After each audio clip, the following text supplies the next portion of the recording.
Ja Morant, Trae Young, and LaMelo Ball are all star players for their respective NBA teams, the Memphis Grizzlies, the Atlanta Hawks, and the Charlotte Hornets, respectively. Tim McMahon and Bobby Marks from ESPN have interviews with NBA executives and general managers across the league.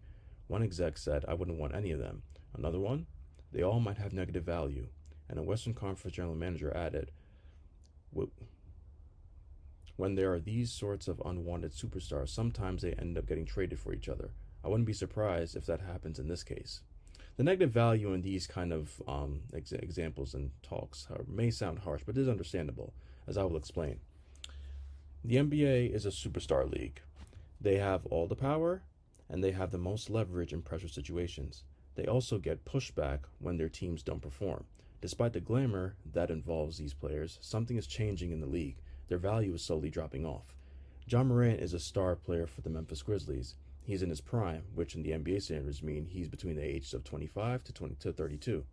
The problem is that his team is winning, and they seem to be playing better without him. In the month of November and December, he's been out for 18 games. They've won 10, which is most of them.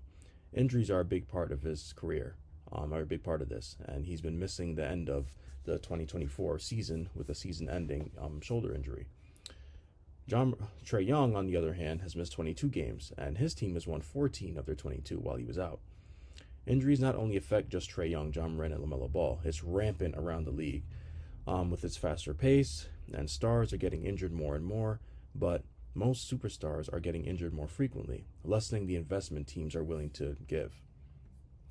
The other caveat are their contracts. Naturally, the best players get paid the most. These players sign contracts between $100 million to now upwards of $300 million. This catapults them to generational wealth. The downside is that the team is hampered and they won't have as much flexibility to make moves once a player is out of money.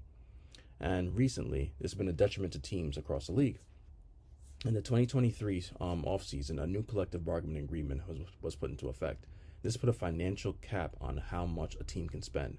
The purpose was to assist small market teams on being able to sign solid players just as easily as a big market teams.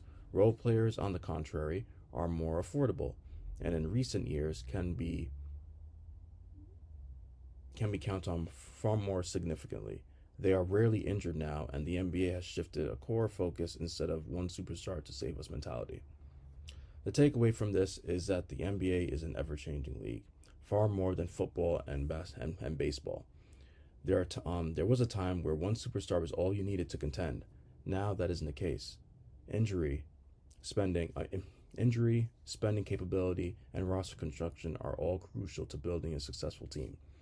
Teams and executives around the league are realizing that building your entire roster on one superstar isn't as effective as it used to be. Teams now are asking themselves, is it worth it trading or signing for said star? Is it worth sacrificing our future draft picks and solid role players for a star that will eat up our salary cap or hamper us in our future long term development?